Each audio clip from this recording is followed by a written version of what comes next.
All right, let's move on to this now. On the second day of the national inquiry into load reduction, the South African Human Rights Commission heard submissions on how planned electricity outages disproportionately targets poor black communities. Today's oral submissions were given by members of the Soweto Electricity Crisis Committee, who described load reduction as quote-unquote energy racism, arguing that it primarily affects townships and villages, amounting to geographical profiling. Newzroom Afrika's Veronica Makhoali watching those developments for us, and she joins us in studio this afternoon. Veronica, day two of this inquiry, and very strong words from the Soweto Electricity Crisis Committee. What do they base their allegations on, though? Well, you know, Kholi, it was an eventful day today in terms of those that came to give oral submissions to the Human Rights Commission, where we really got to unpack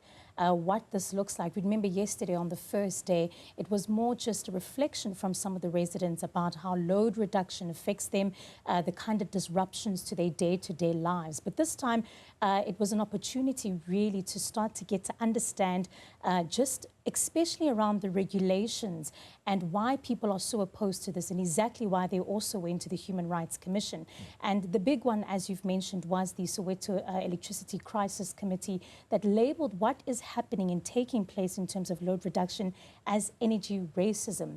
One of the speakers basically described this as saying that, you know, there is a hostile political environment when it comes to electricity, and that during the very early stages, the peak of load shedding, there was much resistance from the middle class, from corporate companies, and so they believe that Eskom at some point was under pressure and somehow, you know, reduced load shedding, but directed it essentially to these communities under the guise of illegal connections, high density transformers being, you know, loaded, infrastructure unable to keep up with the demand.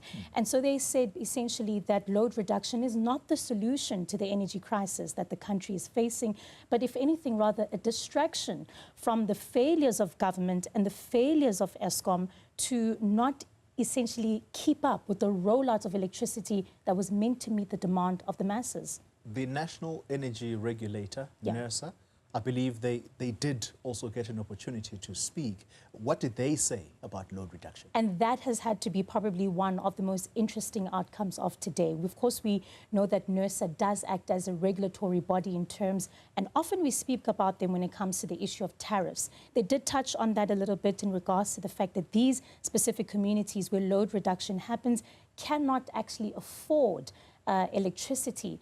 But there was a point where the commissioner spoke to the analyst there, the specialist in behalf rather of the CEO of Nersa, and said that, do you agree that load reduction has been put in for far too long for South Africans? It's almost become something that is a norm, and that it does restrict and of course violate human rights. And there was a point, of course, where she conceded to this, but what was more important as well was just the details around the regulations around load shedding and load reduction. But let's have a listen. It should also be noted that emergency load reduction is not only required under generation capacity shortages, but could also arise due to regional or local transmission and distribution network constraints. And this is as far as it goes in terms of making reference to load reduction as a result of network constraints in particular. It must be highlighted that it wasn't necessarily envisioned that load reduction will be implemented to the extent that we are seeing today, as it was envisioned that it will be used under rare emergencies.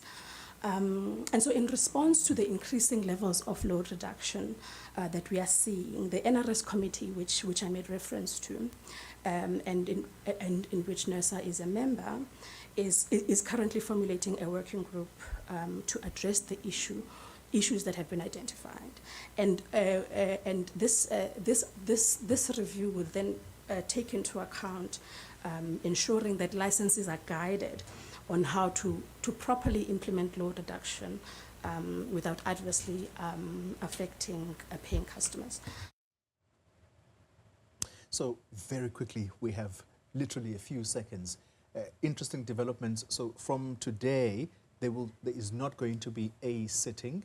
What's going to happen in the next few days? We're expecting the inquiry to resume next week, Tuesday. This is where Eskom will have an opportunity to respond, but particularly we'll be looking and waiting for the Electricity Minister, Hossein Tsogamokgoba, just to be speaking on what is happening in the inquiry. Thank you very much, Veronica Makhoali, watching that for us. Very important story.